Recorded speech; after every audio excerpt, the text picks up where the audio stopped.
E agora a gente vai conversar, a gente traz uma entrevista importante para você, porque a gente vai conversar com um piloto que foi coronel da FAB, a Força Aérea Brasileira, por mais de 30 anos, Enio Beal Júnior.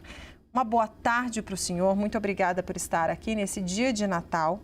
E eu já começo te perguntando, na sua avaliação, claro que ainda precisa de uma longa investigação, mas com as informações que a gente já tem, já está falando de tiros, ataques, possibilidade de ser um pássaro, enfim, pelo que dá para ver nas imagens, alguma possível ideia do que pode ter acontecido? Boa tarde para o senhor. Boa tarde, Débora. Bom, antes de tudo, expressar o meu sentimento pelas vidas que foram perdidas, né, nesse triste acidente.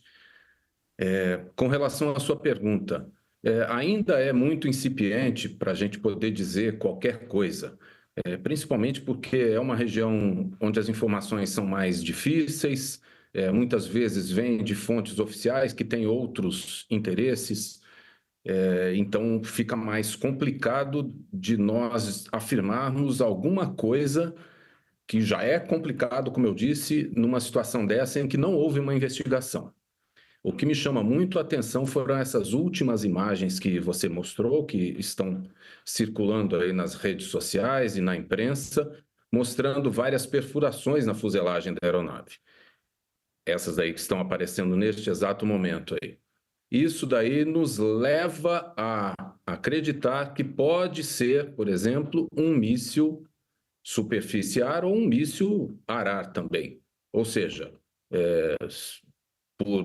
eventualmente, né, estamos aqui trabalhando somente com suposições, porque é uma região também que envolve conflitos, uma região bem conturbada. Pode ser algum disparo inadvertido ou o avião ter sido derrubado até por engano, né? Isso é uma das hipóteses que certamente a investigação vai trabalhar em cima, vai se debruçar sobre isso. Exatamente. Agora, o senhor, né, que tem esse conhecimento como piloto, da maneira como a gente vê a aeronave caindo, quer dizer, ela não estava rodando em parafuso, né? Esse tipo de queda ou um voo, um pouso forçado, olha aí. O que diz? O que isso diz e o que dá para descartar, teoricamente, com essa imagem? Bom, como eu disse, nós estamos trabalhando com suposições. Quem for fazer essa investigação, e como vocês bem disseram, a própria fabricante participa quando acontece um evento como esse, porque ela também tem interesse em mostrar que o seu produto é seguro e não houve, por exemplo, uma falha mecânica. Todas as circunstâncias serão apuradas. Você me perguntou especificamente com relação à trajetória. Nós temos, por exemplo, reportes e conseguimos extrair algumas informações de como se fosse uma telemetria do avião, mostrando a velocidade, a razão de subida ou de descida, a altitude que ele estava mantendo. E por esse perfil, nós percebemos que há uma irregularidade muito grande. Isso sugere uma dificuldade na manutenção do controle da aeronave. Aí vamos trabalhar também com suposições, ou seja, uma situação como essa. Não estou dizendo que neste caso aconteceu isso, mas, por exemplo, você vê aquelas perfurações de estilhaços, você vê esse perfil da aeronave. Uma das hipóteses que certamente serão levantadas é que essas perfurações, que estão novamente sendo mostradas ali, acabaram por provocar uma ruptura nos sistemas de comando, de controle dessa aeronave, que é uma aeronave, como a gente diz, né, fly-by-wire, ou seja, os controles são praticamente todos eletrônicos, que se reproduzem da coluna do manche do piloto para a superfície de comando, e isso daí, com esses estilhaços, com eventualmente um míssil superficial, alguma coisa que pode ter acontecido nesse contexto, o piloto pode ter perdido o controle da aeronave. E ele poderia estar, por exemplo, como já houve em algumas outras situações, está tentando controlar a aeronave somente com o uso dos motores. É uma das hipóteses que certamente vai ser trabalhada.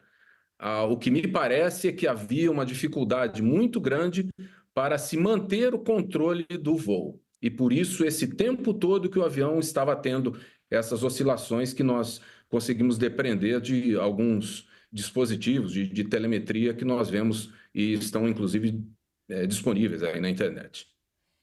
Doutor Enio, o senhor falou talvez possa ter o piloto ter tentado controlar apenas com o motor. O que isso significa exatamente? Significa que ele não consegue, com as superfícies normais de comando, que você, de uma maneira bem simplória, né? Você comanda para o avião subir, descer, curvar à esquerda, curvar à direita. Já houve casos em outras situações que os pilotos perderam o controle, esse tipo de controle, vamos dizer assim, normal da aeronave. Você passa a tentar, por exemplo, com os motores, ou seja, eu quero fazer uma curva para a esquerda, eu acelero um motor, desacelero outra, para que o avião se dirija para a esquerda. Mesma coisa para a direita. Eu acelero os motores para eu tentar subir, eu desacelero para tentar descer. É uma situação muito difícil, é praticamente impossível você manter o controle dessa maneira, mas é uma das suposições e certamente uma das hipóteses que serão trabalhadas quando se for montar todo esse cenário que culminou com esse triste acidente. A explosão, doutor Enio, quando a gente vê, né, quando eu não sei se a explosão foi antes, o fogo começou um pouco antes de tocar no solo ou foi com o choque mesmo, parece que foi com o choque. O que isso diz? Diz que tinha muito combustível, o que nos revela? Certamente algum combustível a aeronave ainda deveria ter, né? Porque, como eu disse, a possibilidade, até o local onde foi feito, onde ocorreu o impacto, nos parece ter sido escolhido porque era uma região desabitada, plana, que poderia eventualmente favorecer um pouso de emergência. Tudo isso são, reitero, suposições. A explosão é justamente por causa do impacto. Certamente ele não esperou acabar todo o combustível para tentar fazer esse pouso. Como eu disse, o fato de nós termos tanto tempo o avião com essas oscilações, essas variações de razão de subida ou de descida, variação de velocidade, de altitude, nos sugere que o piloto estava como se ele estivesse, usando também palavras mais simples para tentar explicar o que houve, como se ele estivesse aprendendo a voar o avião sem aqueles comandos normais que rotineiramente ele usa. Certo. E outra informação interessante que a gente viu é que parte do avião ficou intacta.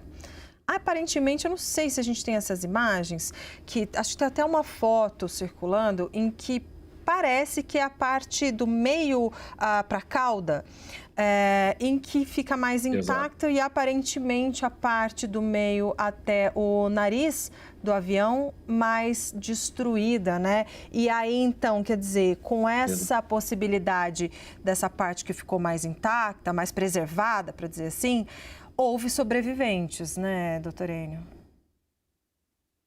Isso, exato. E isso daí, até já me questionaram, por exemplo, se existe uma parte do avião que é mais resistente do que outra. Não existe isso. Muito provavelmente, a filmagem ainda é distante, mas muito provavelmente a destruição da parte dianteira ocorreu e foi muito mais impactante justamente pela forma como o avião colidiu com o solo, né? E aí, graças a Deus, ainda houve sobreviventes num acidente que a gente vê que é realmente muito triste, né? A gente vê que o avião está sem controle.